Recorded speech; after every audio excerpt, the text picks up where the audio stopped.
avança rumo à implantação da TV digital.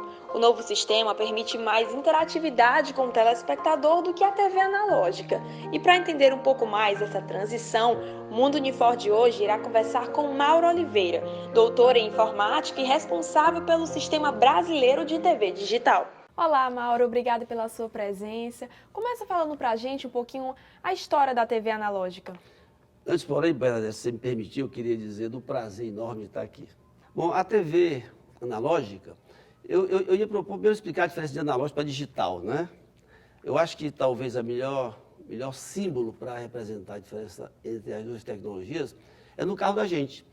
No nosso carro nós temos um ponteiro, que marca a velocidade, e temos lá um aparelho chamado odômetro, que marca os quilômetros percorridos. Então lá nós temos claramente duas tecnologias, né? A tecnologia analógica, porque você faz uma analogia, né? Uma comparação entre a posição do ponteiro e aquele visor que tem atrás. Já o digital não, você tem lá 4.732, 4.733, 4.734, você tem dígitos que vão passando. Então, enquanto uma tecnologia é assim suave, né? Tem vários valores, infinitos valores, a outra é em saltos, né? Então, nós temos a tecnologia digital, que, por sinal, é a tecnologia do computador. A gente sabe que a chegada da TV, né, na época se dizia que ela ia acabar com o cinema, né? Então, nem sempre as coisas acontecem como a gente imagina. Mas tem muito a ver com a figura do Assis Chateaubriand, né?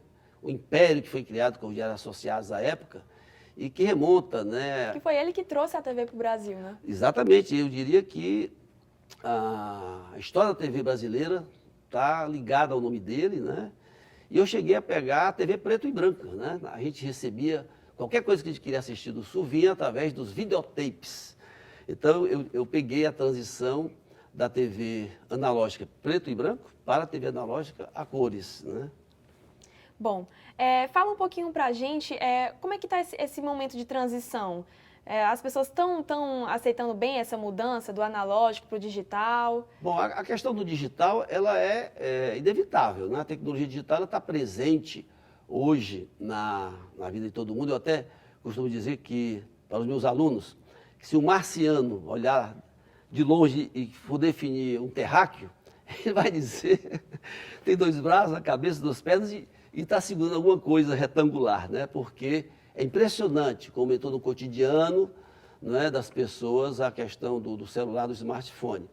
E a internet está indo para a televisão. Hoje em dia as pessoas, né, estão assistindo Netflix, né, outras coisas. Não, na verdade nós estamos vivendo uma revolução, né, essa revolução do digital. Né? Eu diria que o ser humano, nós temos uma característica aí meio conservadora, e é claro que há sempre uma reação, né, a reação das novas tecnologias. Mas o fato é que a tecnologia digital é inevitável, como eu falei, e a tecnologia analógica é a tecnologia, digamos, lá da época do rádio, né? Embora que hoje a gente já comece a ter o rádio digital, mas eu diria que nos filmes, quando a gente vê aquelas transmissões de rádio, são ondas analógicas em que você tem um aparelho, seja um rádio ou seja uma televisão, que pega um sinal que é captado por uma antena e transforma, no caso do rádio, só voz, no caso da televisão, a imagem e o som sincronizados.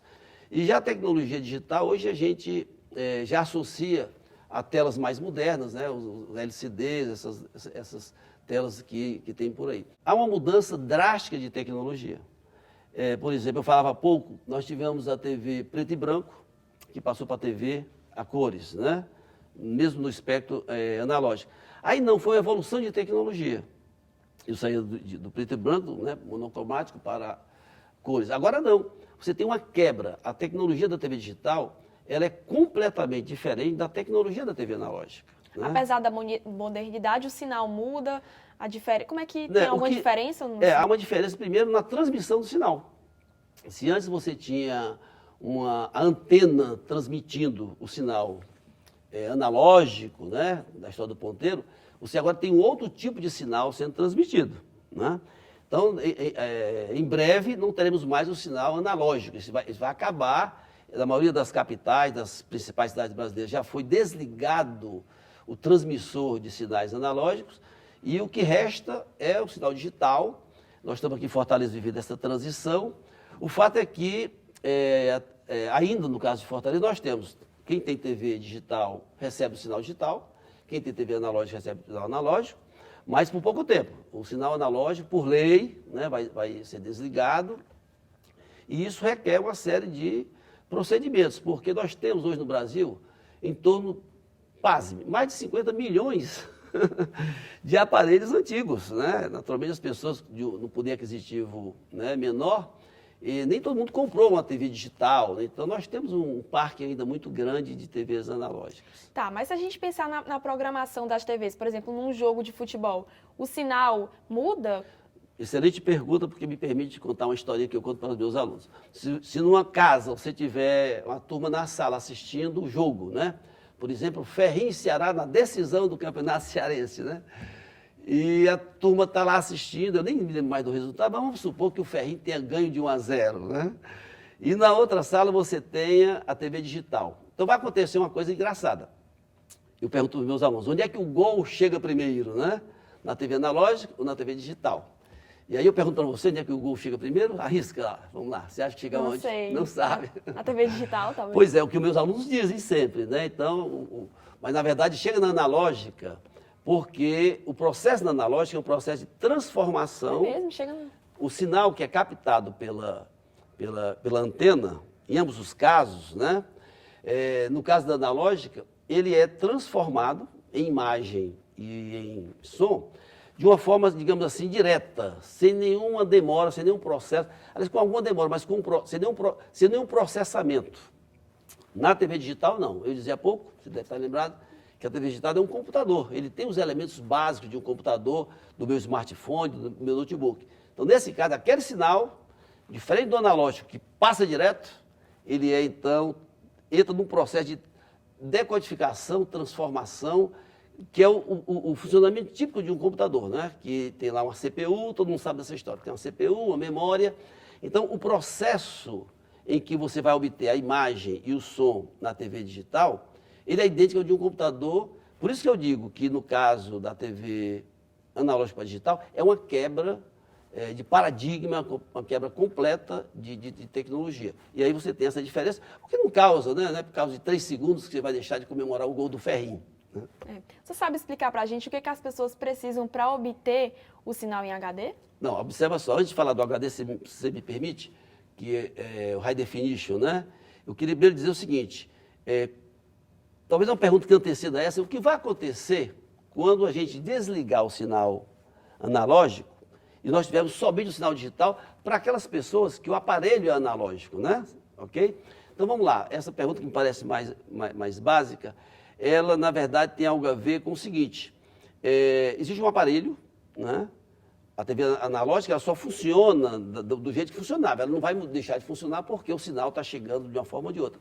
Então existe um aparelho chamado, um conversor, né? Um aparelho que tem que ser adquirido pelo usuário, né? Existem aí alguns programas governamentais que facilitam ou ajudam as pessoas a adquirir, mas, enfim, fora isso, o que é que nós temos? Nós temos, então, um aparelho, esse conversor, que vai captar o sinal digital, porque é o único que vai existir, e aí ele vai converter, o nome dele é um conversor, ele vai converter o sinal digital naquele sinal que eu falei do ponteiro analógico, que permite que aquele tubão, né, forneça lá a informação em vídeo e em voz. Então, eu diria que o primeiro procedimento para quem... E eu acho que a população hoje está avisada, né? Os canais de comunicação, rádio, TV e jornal têm dito, né? Eu acho que... Eu não tenho andado muito pelo centro da cidade, mas eu acho que a turma já está vendendo no centro da cidade esses conversores, porque, como eu falei há pouco, o parque que nós temos, o parque de TVs analógicas é muito grande. Eu falei em 50, 60 milhões. E o prazo para adquirir esse tipo de equipamento é até o dia 29 ou 27 de setembro. Isso varia, né? por exemplo, tem capitais, né? São Paulo, por exemplo, já desligou o seu sinal. Depende muito da região também. Depende da região, a questão do poder aquisitivo, a questão mesmo cultural, né? Se você tem lugares que as pessoas têm uma menor compreensão desse processo. Então, existe um fator social muito importante.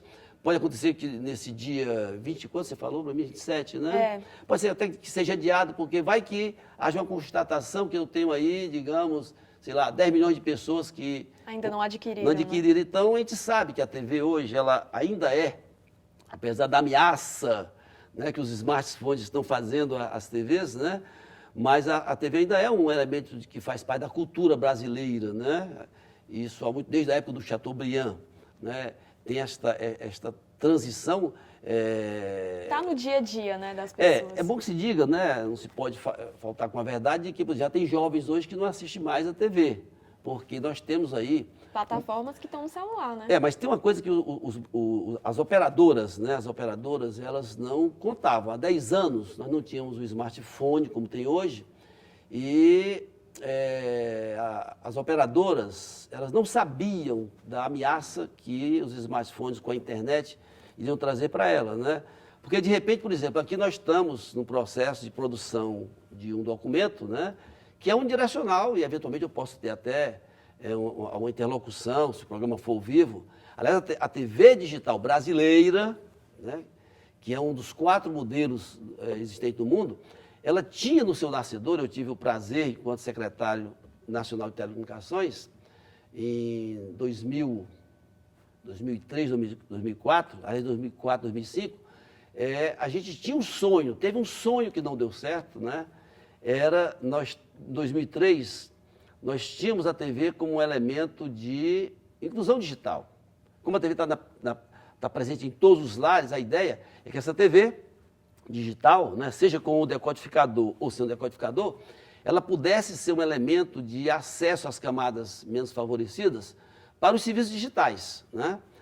Passado 10 anos, nós estamos em 2017, 14 anos, né, aproximadamente, eu diria que nós perdemos um passo. Né? Eu quero aproveitar até para lamentar, porque o Brasil teve uma ousadia. Né? Na época, nós tínhamos uma pressão muito forte de ter o sistema japonês, o americano, o europeu, e nós bravamente dissemos, não, vamos fazer o nosso sistema. Fizemos, eu tive o prazer de coordenar esse projeto.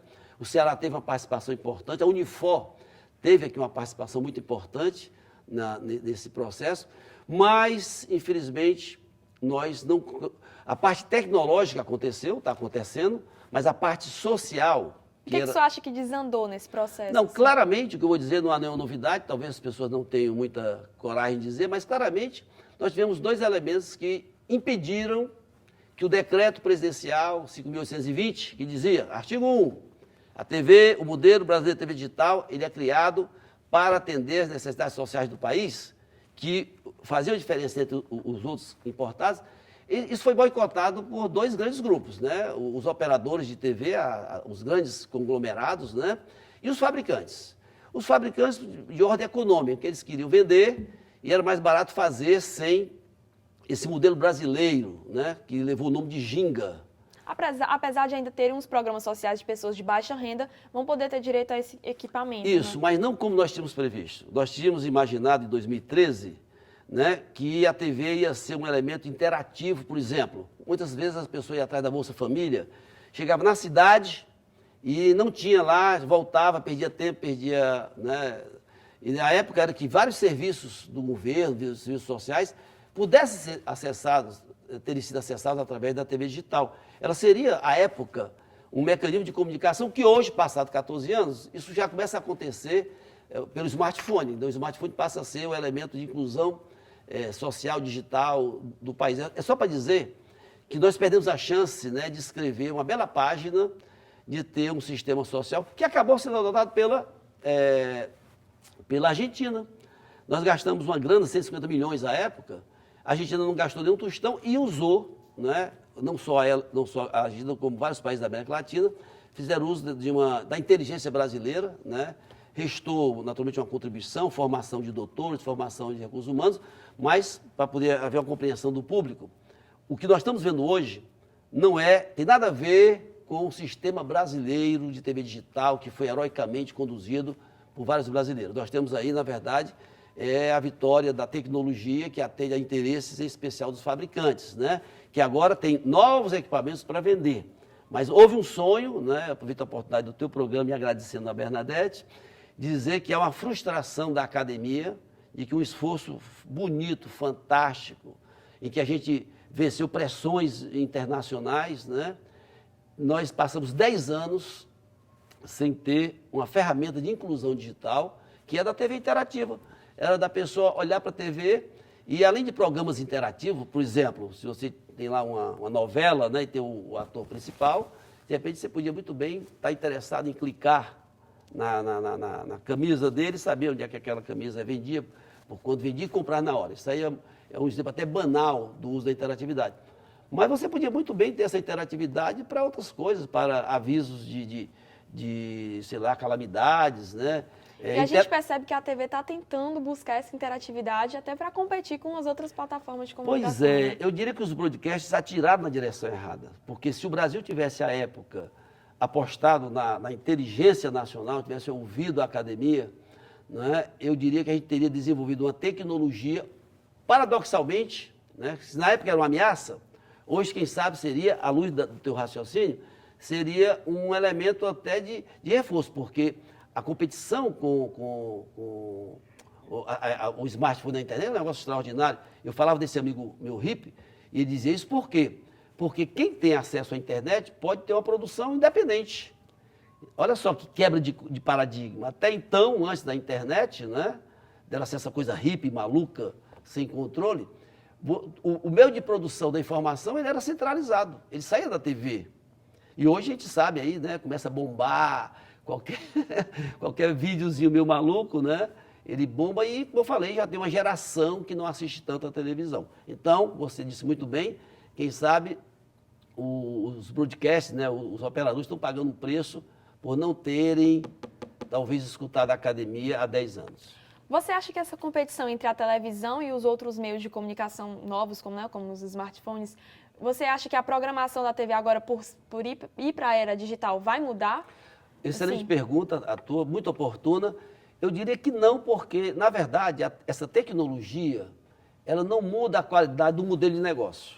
Então, o modelo de negócio da TV, né, que é centralizado em quê? Na TV, a exceção das TVs governamentais, o modelo de negócio é baseado na propaganda, né, na venda que ela tem dos comerciais. Ora, a propaganda depende do público. Se você perde público, então eu não vejo de que forma, na verdade, olha só, nós que somos da informática, nós ficamos surpreendidos com as redes sociais, né? As redes sociais são um fenômeno que nós não tínhamos previsto. É como a tecnologia web, né? Vocês que são mais novos acham que a tecnologia web sempre existiu, não é verdade. Então a tecnologia web ela revolucionou a internet porque quando ela chega, você faz, eu sempre digo, um curso de mouse de 10 minutos, você é capaz de ter acesso à informação que antes era propriedade dos professores, dos sábios, das bibliotecas. Então, houve uma revolução com a web e eu diria que as redes sociais, olha, nos pregaram uma peça. Eu não conheço, tirando esses caras mais famosos que falavam aí sobre as revoluções digitais, mas a academia mesmo ficou surpresa com essa revolução. As crianças, né? Minha neta, a Laís, a minha neta. Bom, mas assim, ela já manipula com 3 anos aquele negócio lá de uma forma assustadora, né? Mas assim, você estava falando agora de propaganda, mas se a gente falar agora de conteúdo, por exemplo, de jornalismo, as notícias através do celular chegam mais rápido para quem acessa. Quais serão os desafios de quem produz televisão? Tem agora a TV Excelente digital pergunta. como um aliado, mas também produzir conteúdos com mais rapidez. Porque para competir com... Respondendo a sua pergunta, eu não acredito que essa transição de analógico para digital mexa, na minha opinião, no modelo de negócio, mexa na qualidade. Não, ele mexe porque a tecnologia ela é transversal em qualquer área, não porque o digital vai afetar, eu não acredito que o modelo de negócio. Bom, foi muito bom ter a sua companhia, um prazer esclarecer todas essas dúvidas. Até a próxima, talvez, não é? E mais uma vez eu quero dizer do prazer de estar aqui na Unifor. Sempre que eu venho a essa casa, me dá um orgulho imenso. Obrigada.